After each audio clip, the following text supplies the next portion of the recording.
আল্লাহ তাআলা কোরআনুল কারীমের মধ্যে বলেন, কুল ইন কুনতুম তুহিব্বুনাল্লাহ ফাত্তাবিউনি ইউহিব্বুকুমুল্লাহু ওয়া ইয়াগফির লাকুম যুনুবাকুম আল্লাহু গফুরুর রহিম। সবাই বলেন আল্লাহু আকবার। আল্লাহ রাব্বুল আলামিন বলেন, কুল, হে নবী আপনি বলুন, ইন কুনতুম তুহিব্বুনাল্লাহ, তোমরা যদি আল্লাহকে ভালোবাসো, ফাত্তাবিউনি, তাহলে আমার অনুসরণ করো, আমার তাবেদারি করো, আমার ইত্তেবা করো।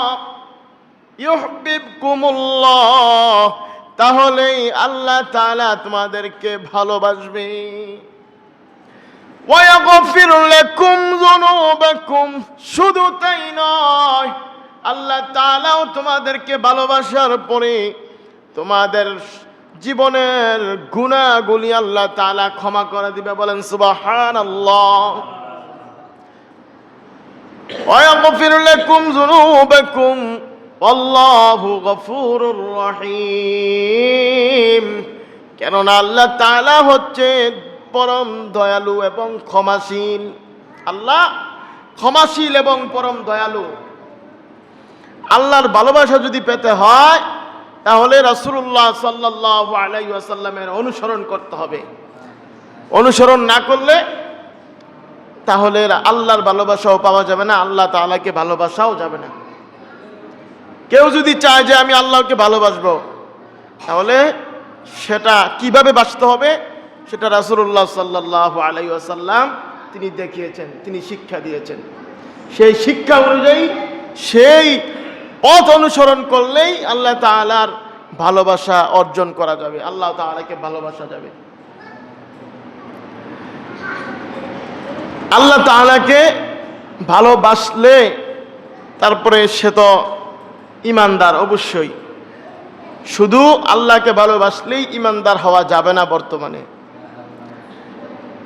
কেউ যদি প্রকৃত মুমিন হতে চায়, তাহলে সে রাসূলুল্লাহ সাল্লাল্লাহু আলাইহি ওয়াসাল্লামকেও সবচেয়ে বেশি ভালোবাসতে হবে। এই সম্পর্কে আল্লাহর হাবিব সাল্লাল্লাহু আলাইহি ওয়াসাল্লাম তিনি ইরশাদ ফরমান, তিনি বলেন, লা ইউমিনু আহাদুকুম হাত্তা আকুনা আহাব্বা ইলাইহি মিন ওয়ালিদিহি ওয়া ওয়ালাদিহি ওয়ান নাসি আজমাইন। আল্লাহর হাবিব সাল্লাল্লাহু আলাইহি ওয়াসাল্লাম ইরশাদ ফরমান, তিনি বলেন, লা ইউমিনু আহাদুকুম, তোমরা কেউ ততক্ষণ পর্যন্ত মুমিন হতে পারবে না, তোমরা কেউ ততক্ষণ পর্যন্ত মুমিন নয়, হাত্তা আকুনা আহাব্বা ইলাইহি, যতক্ষণ পর্যন্ত না তোমরা আমাকে তোমাদের নিজেদের চেয়ে বেশি ভালো না বাসবে। মিন ওয়ালিদিহি ওয়া ওয়ালাদিহি, যতক্ষণ পর্যন্ত না তোমাদের পিতামাতা এবং তোমাদের সন্তানের চেয়ে বেশি আমি নবীকে ভালো না বাসবে, ততক্ষণ মুমিন হতে পারবে না। ওয়া ওয়ালাদি ওয়ান নাসি আজমাইন, এবং সকল মানুষের চেয়ে বেশি যতক্ষণ না তোমরা আমাকে ভালোবাসবে, ততক্ষণ তোমরা মুমিন হতে পারবে না। আল্লাহর হাবিব কি বলেছেন? যে যতক্ষণ তোমরা তোমাদের নিজেদের চেয়ে বেশি, তোমাদের পিতামাতা, তোমাদের সন্তান, তারপরে যত মানুষ রয়েছে সবার চেয়ে বেশি আমাকে যদি ভালোবাসতে না পারো, তাহলে তোমরা ততক্ষণ পর্যন্ত মুমিন হতে পারবে না। মুমিন না হইলে কেউ জান্নাতে যেতে পারবে? কেউ জান্নাতে যেতে পারবে না। এই জন্য আমাদেরকে আমাদের নিজেদের চেয়েও বেশি রাসূলকে ভালোবাসতে হবে, পিতামাতার চেয়েও বেশি রাসূলকে ভালোবাসতে হবে, সন্তানের চেয়ে বেশি রাসূলকে ভালোবাসতে হবে, এবং কি যত মানুষ রয়েছে প্রেমিক প্রেমিকা অথবা বন্ধু বান্ধব সবার চেয়ে বেশি যদি নবীকে ভালোবাসতে পারি তাহলেই মুমিন, আর না হয় কখনো মুমিন নয়।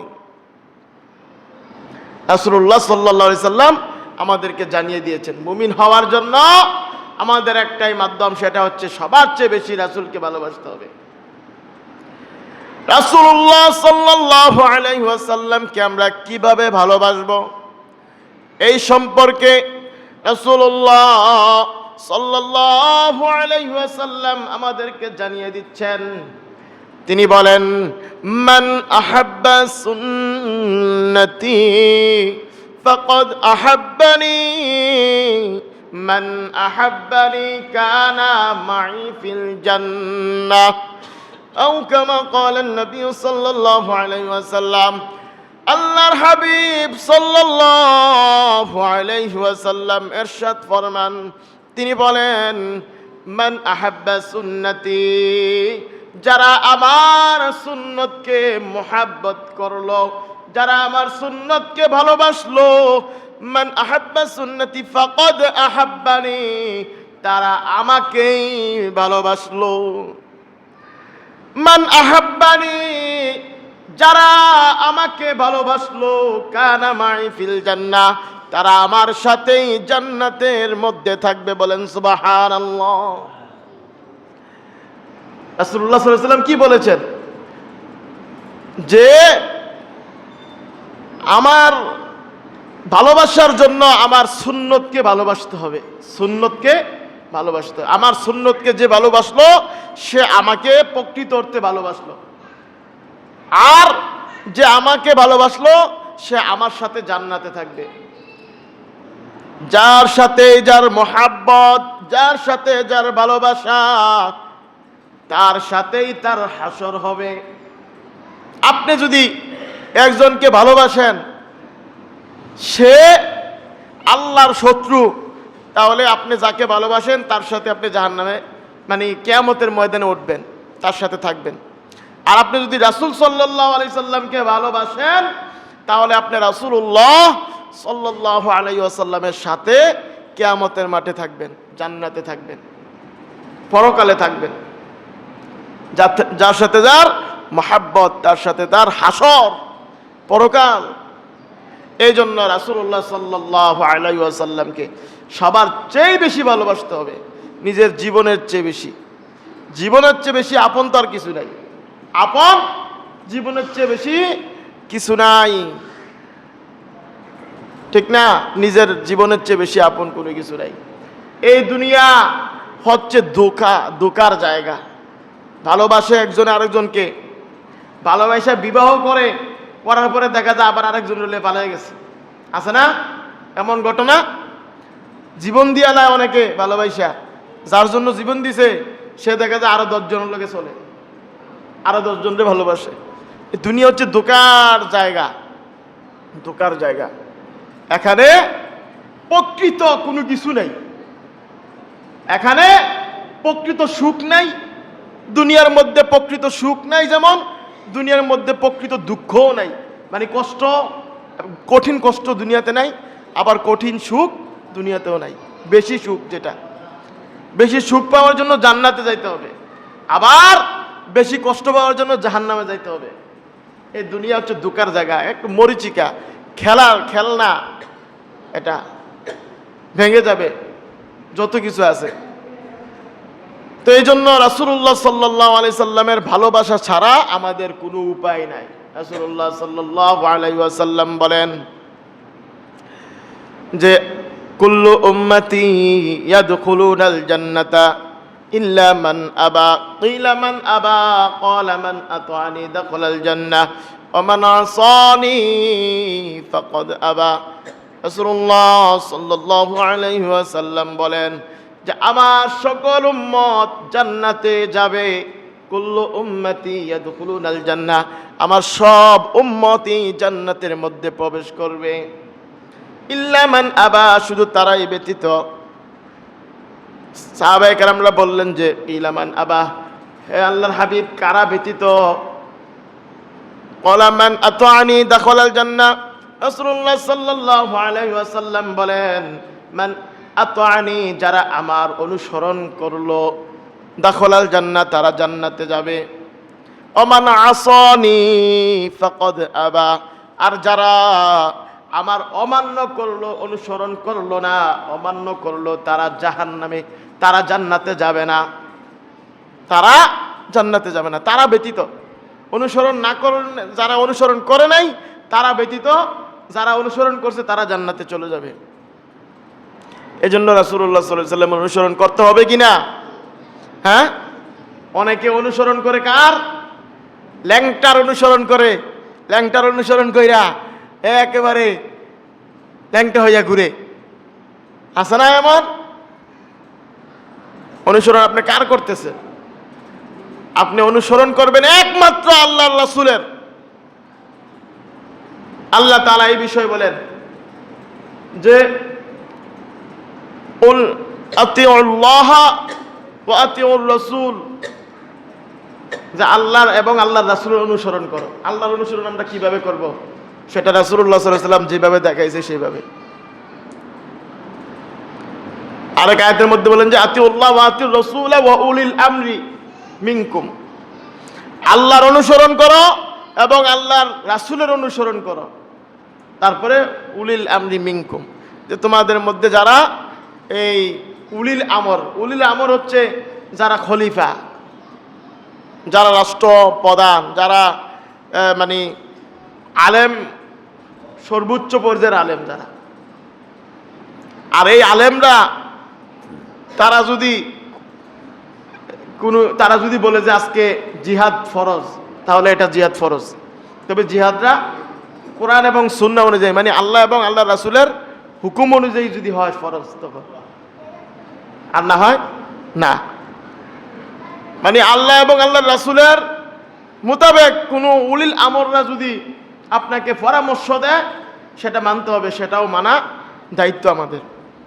কিন্তু আপনি যার কাছে যাইলেন, এমন একজনের কাছে যাইলেন, যাইয়া তার কাছে মুরিদ হইলেন, যে কোরআনও পারে না, হাদিসও পারে না, রাসূলের অনুসরণ কিভাবে করতে হয় সেটাও যে জানে না, আপনি যদি তার কাছে যান তাহলে আপনি রাসূলের অনুসরণ করলেন না। আর আপনি যদি রাসূলের অনুসরণ করতে চান তাহলে ওই লোকের কাছে যাইতে হবে যে রাসূলের অনুসরণ জানে, কিভাবে করতে হয়, মানে কিভাবে সে করে, এটা আপনি দেখবেন, শিখবেন, তার থেকে অনুসরণ করবেন, তখন আপনি জান্নাতের পথে আছেন। আর না হয় আপনি অন্য একজনকে অনুসরণ করলেন, রাসূলের অনুসরণ হইল না। রাসূলের অনুসরণ করলে আপনি মুক্তি পাবেন, আর না হয় আপনার জন্য মুক্তি নাই, কোনো মাধ্যম নাই, সে যত বড় কিছুই হোক না কেন। একমাত্র রাসূলুল্লাহ সাল্লাল্লাহু আলাইহি ওয়াসাল্লামের অনুসরণ করতে হবে। আর এই অনুসরণ কিভাবে করতে হবে সেটার জন্য উলিল আমর দরকার, মানে আলেম ওলামা, যারা একবারে নেতৃত্ব পর্যায়ের লোক, তারা যাদের হাতে বায়াত নেওয়া হয়।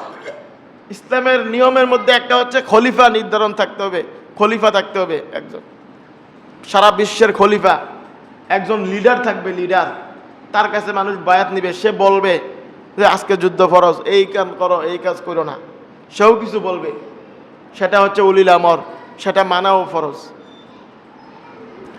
তো এই জন্য আমরা রাসূলুল্লাহ সাল্লাল্লাহু আলাইহি ওয়াসাল্লামকে ভালোবাসতে হবে। আর ভালোবাসাটা হবে মুখে মুখে না, ভালোবাসাটা হবে অনুসরণের মাধ্যমে, কাজের মাধ্যমে। অনেকে মুখে মুখে শুধু ভালোবাসে যে আমি রাসূলের আশেক, বলে রাসূলের আশেক, আর সে ঢোল বাজায়, মানে হিন্দুদের কাজটা করতেছে, বলে রাসূলের আশেক, আর যাইয়া চুরি করতেছে, চুরি, বলে রাসূলের আশেক, তারপরে সে গাঞ্জা টানতেছে, মদ খাইতেছে, বলতেছে কি রাসূলের আশেক, আর কাজে করতেছে কি, কাজটা হচ্ছে আপনার এই বিদেশিরা শিখাইছে, ঠিক না? এটা কি রাসূলুল্লাহ সাল্লাল্লাহু আলাইহি ওয়াসাল্লাম শিখাইছে না নিষেধ করছে? রাসূলুল্লাহ সাল্লাল্লাহু আলাইহি ওয়াসাল্লাম নিষেধ করছে গান বাজনা নিয়ে পাগল, আর বলে আমি রাসূলের আশিক। এইভাবে বলায় কোনো কাজ হবে না। রাসূলুল্লাহ সাল্লাল্লাহু আলাইহি ওয়াসাল্লামকে ভালোবাসতে হবে নিজের জীবনের চেয়ে বেশি। যখনই বলল যে রাসূল সাল্লাল্লাহু আলাইহি ওয়াসাল্লামকে নিজের জীবনের চেয়ে বেশি ভালোবাসার কথা, তখন হযরত ওমর রাদিয়াল্লাহু তাআলা আনহু বলে যে আমার নিজের জীবনের চেয়ে বেশি আপনাকে আমি ভালোবাসতে এখনো পারি নাই। তখন রাসূলুল্লাহ সাল্লাল্লাহু আলাইহি ওয়াসাল্লাম বললেন, তুমি এখনো মুমিন না, প্রকৃত মুমিন হতে পারো নাই। তখন ওমর ফারুক রাদিয়াল্লাহু তাআলা আনহু বললেন যে আমি আমার নিজের জীবনের চেয়েও বেশি, সব কিছুর চেয়ে বেশি আপনাকে ভালোবাসি। তখন রাসূলুল্লাহ সাল্লাল্লাহু আলাইহি ওয়াসাল্লাম বললেন যে তুমি এখন প্রকৃত মুমিন। সাহাবায়ে কেরামদের সময় তাদের নিয়মের মধ্যে ছিল মদ খাওয়া, মানে তাদের কালচারের মধ্যে ছিল, কৃষ্টি কালচারের মধ্যে ছিল যে খাবার দাবারের পর আমরা যেভাবে 7 আপ খাই, কোকা কোলা, বিভিন্ন ঠান্ডা জিনিস খাই না, তাদেরও একটা কালচার ছিল যে এই খাবার দাবারের পরে তারা এটা খায়, মানে পানির মতো তারা ব্যবহার করতো এই মদ। যখনই আল্লাহর নিষেধ চলে আসলো তখন তারা এটা সব ফালাই দিছে। অনেক কষ্ট করতে হয়েছে, কিন্তু এই নেশা কিন্তু সারা যায় না সহজে, কিন্তু রাসূলের ভালোবাসা নিজের জীবনের চেয়ে বেশি থাকার কারণে পারছে তারা। আল্লাহর ভালোবাসা নিজের জীবনের চেয়ে বেশি থাকার কারণে তারা এটা ছাড়তে পারছে, আর না হয়তো এটা ছাড়া সম্ভব না। নিজের জীবনের চেয়ে বেশি ভালোবাসতে পারলেই তো আপনি সুদ ছাড়তে পারবেন, ঘুষ ছাড়তে পারবেন। রাসূলকে ভালোবাসতে পারলেই তো আপনি এই অন্যায় অপরাধগুলি ছাড়তে পারবেন। রাসূলুল্লাহ সাল্লাল্লাহু আলাইহি ওয়াসাল্লামকে কিভাবে ভালোবাসতে হবে এটা সাহাবায়ে কেরামরাও ভালোবেসে আমাদেরকে দেখাই দিয়েছেন। তারা ভালোবাসছেন।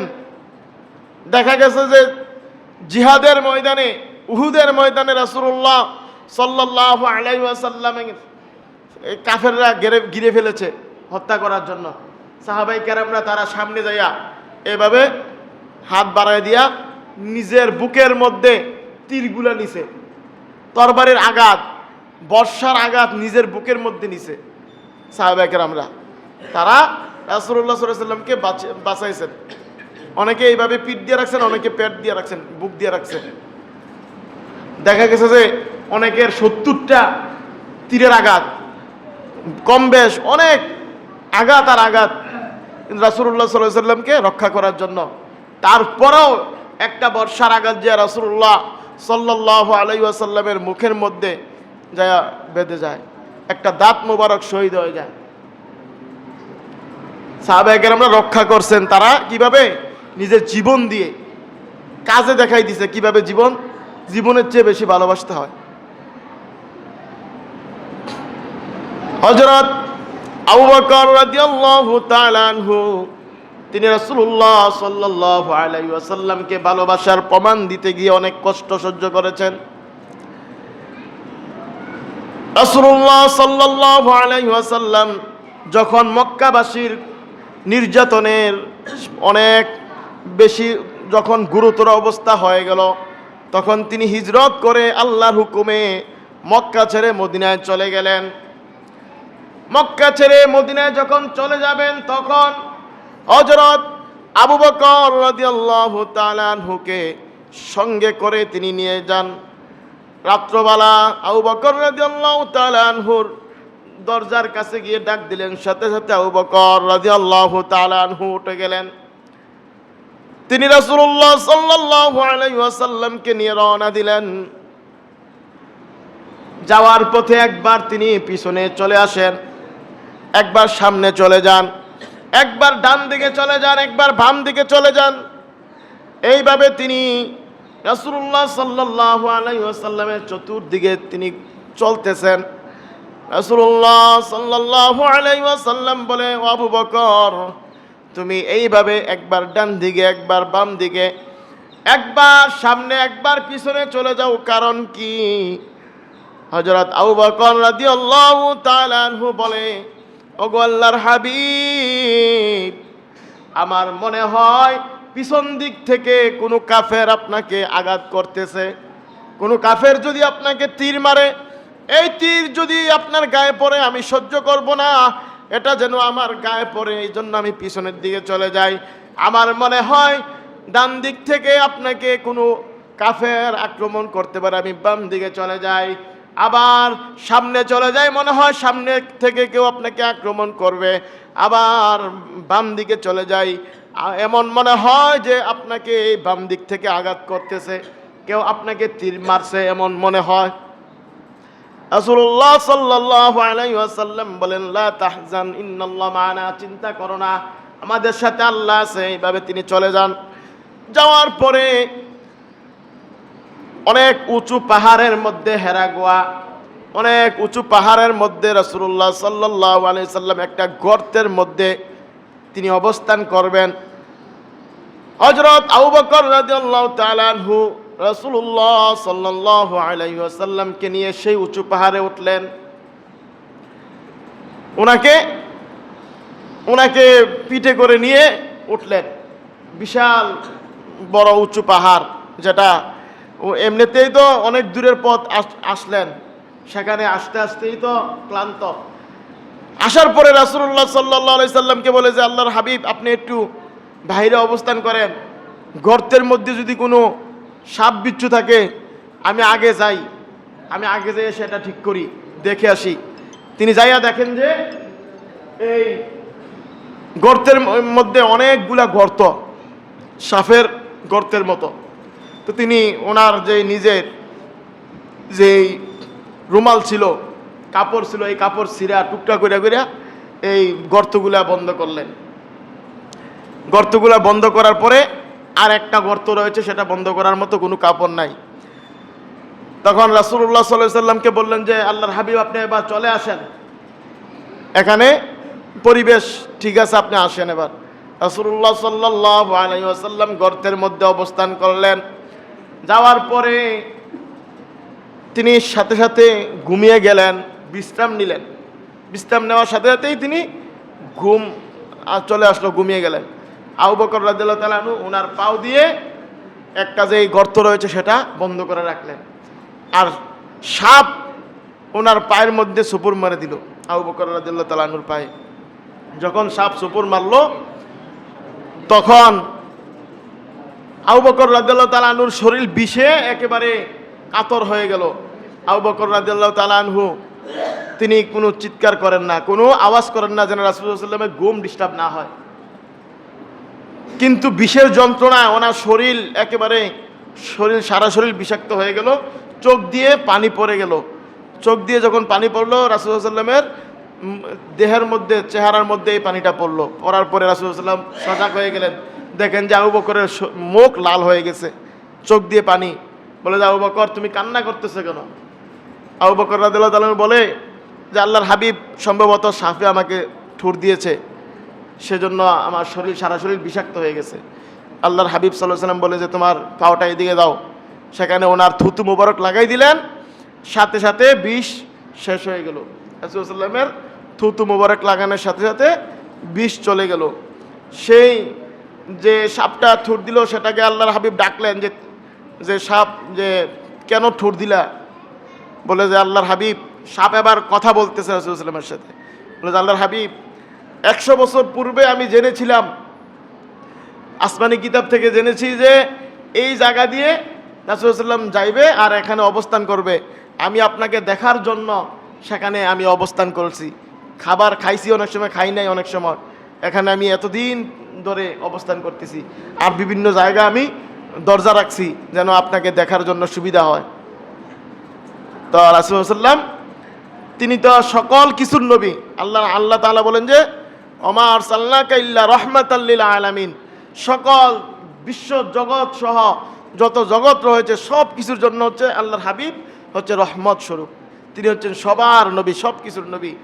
সব কিছু রাসূলুল্লাহ সাল্লাল্লাহু আলাইহি ওয়াসাল্লামকে ভালোবাসতো সবাই। পাহাড় রাসূলুল্লাহ সাল্লাল্লাহু আলাইহি ওয়াসাল্লামকে দেখলে সালাম দিত। পাহাড় দিয়ে যাইলে রাসূলুল্লাহ সাল্লাল্লাহু আলাইহি ওয়াসাল্লাম নিজে সালাম ফিরাইতেন। সাহাবায়ে কেরামরা বলে যে, আল্লাহর হাবিব, এখানে তো কেউ আপনাকে সালাম দেয় নাই।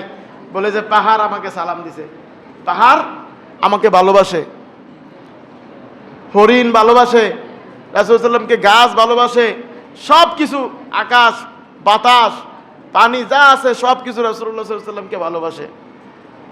আমরাও রাসূলুল্লাহ সাল্লাল্লাহু আলাইহি ওয়াসাল্লামকে ভালোবাসতে হবে। সেটা হবে আমাদের নিজেদের জীবন সহ আমাদের যত মানুষ রয়েছে সবার চেয়ে বেশি, পিতামাতা পুত্র সন্তান, আত্মীয় স্বজন, প্রেমিক প্রেমিকা, যত মানুষ রয়েছে সবার চেয়ে বেশি রাসূলুল্লাহ সাল্লাল্লাহু আলাইহি ওয়াসাল্লামকে ভালোবাসতে হবে।